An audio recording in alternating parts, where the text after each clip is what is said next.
9월 19일 화요일 새벽기도를 시작하겠습니다. 사도신경을 고백하시고 찬송가 540장을 부르신 후에 하나님의 말씀을 함께 나누겠습니다. 오늘 하나님께서 저희에게 주신 말씀은 히브리서 10장 11절부터 25절까지의 말씀입니다. 제사장마다 매일 서서 섬기며 자주 같은 제사를 드리되 이 제사는 언제나 죄를 없게 하지 못하거니와 오직 그리스도는 죄를 위하여 한 영원한 제사를 드리시고 하나님 우편에 앉으사 그 위에 자기 원수들을 자기 발등상이 되게 하실 때까지 기다리시나니 그가 거룩하게 된 자들을 한 번의 제사로 영원히 온전하게 하셨느니라. 또한 성령이 우리에게 증언하시되 주께서 이르시되 그날 후로는 그들과 맺을 언약이 이것이라 하시고 내 법을 그들의 마음에 두고 그들의 생각에 기록하리라 하신 후에 또 그들의 죄와 그들의 불법을 내가 다시 기억하지 아니하리라 하셨으니 이것들을 사하셨은즉 다시 죄를 위하여 제사 드릴 것이 없느니라. 그러므로 형제들아 우리가 예수의 피를 힘입어 성소에 들어갈 담력을 얻었나니 그 길은 우리를 위하여 휘장 가운데로 열어놓으신 새로운 살 길이요 휘장은 곧 그의 육체니라. 또 하나님의 집 다스리는 큰 제사장이 계심에 우리가 마음의 뿌림을 받아 악한 양심으로부터 벗어나고 몸은 맑은 물로 씻음을 받았으니 참마음과 온전한 믿음으로 하나님께 나아가자. 또 약속하신 이는 미쁘시니 우리가 믿는 도리의 소망을 움직이지 말며 굳게 잡고 서로 돌아보아 사랑과 선행을 격려하며 모이기를 패하는 어떤 사람들의 습관과 같이 하지 말고 오직 권하여 그날이 가까움을 볼수록 더욱 그리하자. 아멘. 저희가 살펴보고 있는 히브리서는 그리스도인이 된 유대인들 중에 믿음을 버리고 다시 유대교로 돌아가려는 사람들의 그 믿음을 붙들고 다시 세우기 위해서 쓰여진 편지입니다. 이 유대인들이 그리스도인이 되었을 때에 좀 힘든 일들이 좀 있었는데요. 그 힘든 일 중에 하나가 바로 성전에 들어가지 못하게 됐다 하는 겁니다. 평생을 성전 중심으로 살았던 사람들인데 그리스도를 믿는다는 이유로 유대인들에게 핍박을 받게 되고 또 그들이 성전에 들어가지를 못하게 됐습니다. 왜냐하면 예수님을 믿었다는 그 이유로 부정한 자로 여겨졌기 때문에 부정한 자는 성전에 들어가지를 못했거든요. 이런 상황들은 그 유대인들에게는 굉장히 힘들고 혼란스러운 상황이었을 겁니다. 지금 우리는 뭐 잘 모르지만 성전 중심으로 평생을 살아온 유대인들에게 있어서는 신앙과 삶의 근원이 흔들리는 그런 경험을 하는 과정이었을 것이라는 거죠. 그런 유대인들에게 있어서 이 성전을 들어가지 못하는 것에 대해서 잘 설명이 필요한데요. 이 지금 히브리서 저자가 그 부분을 생각하면서 그리스도인이 된 사람들이 어떤 정체성을 가지고 있는지를 분명하게 알려주고 있습니다. 그리스도인이 된 사람들은 이 세상에서의 성전이 의미가 없다는 것을 분명하게 알려주고 있습니다.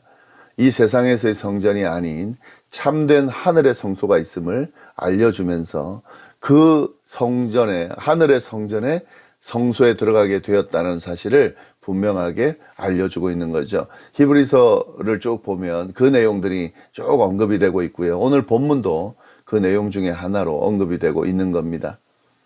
이런 배경을 가지고 오늘 말씀을 보시면 11절부터 18절까지의 내용을 먼저 보면은요. 반복할 필요가 없는 제사에 대해서 설명하고 있습니다. 특히 시편과 예레미야 말씀을 인용하면서 유대인 그리스도인 성도들에게 이 세상의 성전에 대해서 더 이상 미련을 두지 말라고 권면하고 있습니다. 먼저 그 내용을 보시면 11절부터 14절까지를 먼저 보겠습니다. 제사장마다 매일 서서 섬기며 자주 같은 제사를 드리되 이 제사는 언제나 죄를 없게 하지 못하거니와 오직 그리스도는 죄를 위하여 한 영원한 제사를 드리시고 하나님 우편에 앉으사 그 위에 자기 원수들을 자기 발등상이 되게 하실 때까지 기다리시나니 그가 거룩하게 된 자들을 한 번의 제사로 영원히 온전하게 하셨느니라. 예, 지금 여기 나오는 12절, 13절에 그 나오는 말씀은 시편 110편 1절 말씀에 근거해서 하는 설명인데요. 시편 말씀이 어떤 말씀이냐면 여호와께서 내 주에게 말씀하시기를 내가 내 원수들로 내 발판이 되게 하기까지 너는 내 오른쪽에 앉아 있으라 하셨도다. 이게 이제 시편 110편 1절 말씀인데 그 내용이 나오죠. 성전에서 드려지는 모든 제사는 죄를 없게 하지 못한다는 거죠.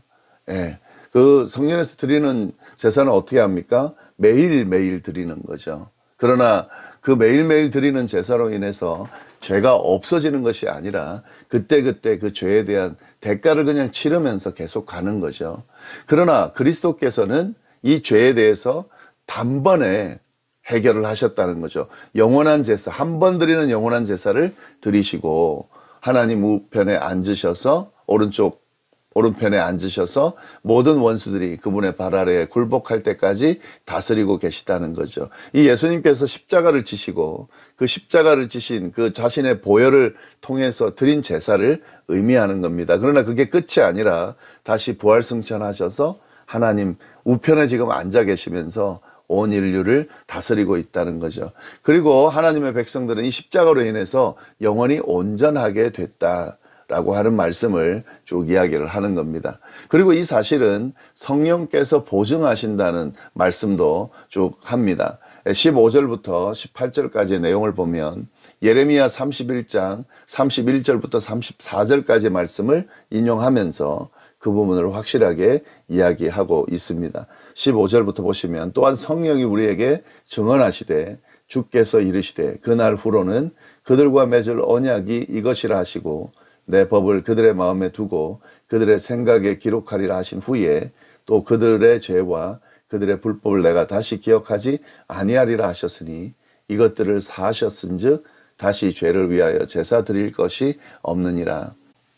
성령께서 증언하시는 내용이 뭐냐면 하나님께서 이 하나님의 백성들과 언약을 맺어 주셨다는 거죠. 그 언약이 뭐냐면 그들의 죄와 그들의 불법을 다시는 기억하지 않겠다는 거죠. 이게 어떻게 가능하다는 겁니까? 예수 그리스도의 그 희생 제사, 영원한 제사를 통해서 이 일이 가능하게 됐다는 거죠. 그래서 죄를 완전히 사했기 때문에 이제 다시 그 죄를 위하여 제사 드릴 필요가 없다는 사실을 성령께서도 분명하게 알려주고 있다 하는 거죠. 예전에 드렸던 이 성전 중심으로 제단을 쌓고 가축들의 피를 통해서 제사를 드렸던 이것은 이제 더 이상 의미가 없다는 거죠. 완전한 하늘 성전으로 나아가게 되고 정말 하나님과 함께 이 사함받은 사람으로서 그렇게 살게 되었다라고 하는 사실을 분명하게 하면서 이 성전에 지금 이 땅에 있는 성전에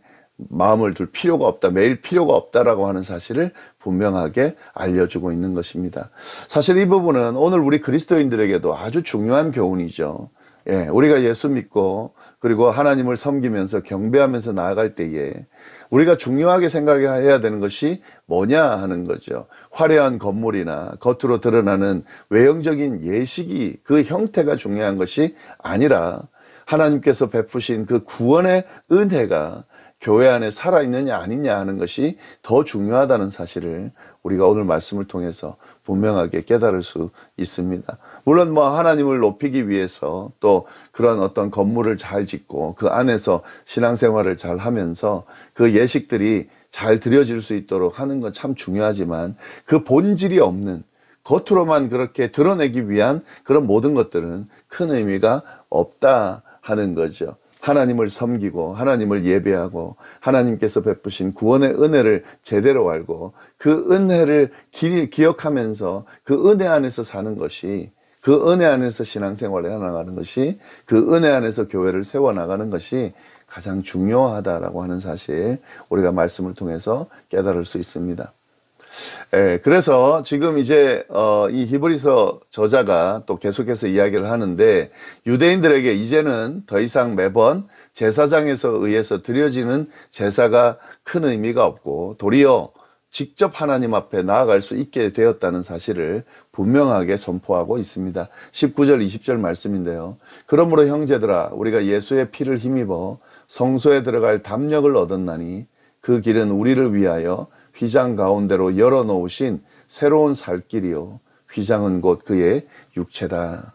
예, 예수님을 믿는 자는 예수님의 피를 의지하고 성소에 들어갈 수 있게 됐다 하는 겁니다. 예수님의 그 찢긴 몸으로 인해 하나님을 직접 만날 수 있는 길이 열렸다는 사실을 분명하게 이야기하고 있습니다. 그래서 이 예수님으로 인해서 대제사장이신 예수님처럼 우리도 하나님 앞에 직접 나아갈 수 있게 됐다는 거죠. 21절 22절 말씀도 보시면요, 또 하나님의 집 다스리는 큰 제사장이 계심에 우리가 마음의 뿌림을 받아 악한 양심으로부터 벗어나고 몸은 맑은 물로 씻음을 받았으니 참 마음과 온전한 믿음으로 하나님께 나아가자. 유대인들은 예루살렘 성전을 늘 사모하고 성전 중심의 삶을 살았습니다. 그러나 그 성전은 하늘에 있는 참 성전의 모형이었을 뿐입니다. 그 모형, 그 성전은, 하늘에 있는 성전이 이런 모습일 거다라고 하고 이 땅에 그런 모형을 잠시 보여줬을 뿐입니다. 그러니까 사실은 이 땅에 있는 성전이 중요한 것이 아니라 하늘에 있는 성전이 더 중요하고 그 성전에 들어가는 것이 더 중요하다라고 하는 거죠. 예수 그리스도의 보혈로 허락되어진 것이 이 하늘에 있는 참 성전에 들어가게 됐다는 거죠. 이 주님의 보혈로 인해서 깨끗하게 씻음을 받아서 그 참 성전에 들어갈 수 있게 됐기 때문에 이런 참 마음과 온전한 믿음으로 그 하나님 앞에, 성전에 계신 하나님 앞에 예배하며 나아가자고 분명하게 이야기하는 거죠. 그러니까 지금 이 땅의 성전을 연연하지 말고 그 하늘 성전을 소중하게 생각하면서 그 믿음을 붙들고 하나님 앞에 나아갈 수 있어야 된다라고 지금 강조하면서 이야기를 하고 있는 겁니다. 그러면서 23절 말씀 분명하게 이야기합니다. 또한 약속하신 이는 믿으시니 우리가 믿는 도리의 소망을 움직이지 말며 굳게 잡아라. 그러니까 이 약속을 해주신 분이 하나님이시고 이렇게 만들어주신 분이 신실하신 하나님이기 때문에 확실하게 그 믿음을 붙들고 절대로 그 믿음을 버리지 말라고 강조를 하고 있습니다. 네, 이렇게 말씀하면서 그리고 참된 성전에 들어가게 된 그리스도인들이 그럼 어떤 삶을 살아야, 어떤 걸 중요하게 살아야 하는지를 생각해야 하는지를 분명하게 알려줍니다. 그게 24절, 25절 말씀입니다. 서로 돌아보아 사랑과 선행을 격려하며 모이기를 패하는 어떤 사람들의 습관과 같이 하지 말고 오직 권하여 그날이 가까운 볼 볼수록 더욱 그리하자. 네, 이 말씀은 참된 성전이 이 땅에서도 드러나 있다는 사실을 분명하게 이야기하면서 그것을 참 소중하게 생각하라고 지금 이야기하고 있는 겁니다. 그게 뭐냐면 공동체죠, 공동체. 어떤 공동체입니까? 성도들의 모인 공동체. 다시 말하면 교회라는 거죠. 이 교회가 바로 하늘의 성전의 모습이라는 거죠. 하늘 성전을 의미하는 거죠. 그렇기 때문에 이 공동체, 아름다운 성전의 모임인 교회를 소중하게 생각하면서 계속 열심히 잘 모이고 아름다운 공동체를 이뤄가라고 지금 이야기하고 있는 겁니다. 건물로서의 그 성전이 아닌 지금 새롭게 그리스도인들이 된 이 신앙 공동체인 성전을 중요하게 생각할 것을 이야기하고 있습니다. 그래서 그 서로 돌아보라는 건 이 공동체끼리 서로 돌아보라는 거예요. 서로 돌아보아 사랑과 선행을 격려하고 그리고 모이기를 패하는 어떤 사람들의 습관과 같이 하지 말고 하나님의 때가 가까울수록 더욱 잘 모여서 더욱 견고한 성전을 이루어 가라고 지금 이야기하고 있는 겁니다. 네, 오늘 이 말씀을 통해서 우리가 무엇을 중요하게 생각하고 붙들어야 되는지가 명확하게 드러나고 있습니다. 우리 이 말씀을 다시 한번 잘 새기면서 그 의미를 잘 붙드는 그런 시간이 되기를 바랍니다. 기도하겠습니다. 하나님 아버지 감사합니다. 귀한 말씀으로 오늘 하루를 시작합니다.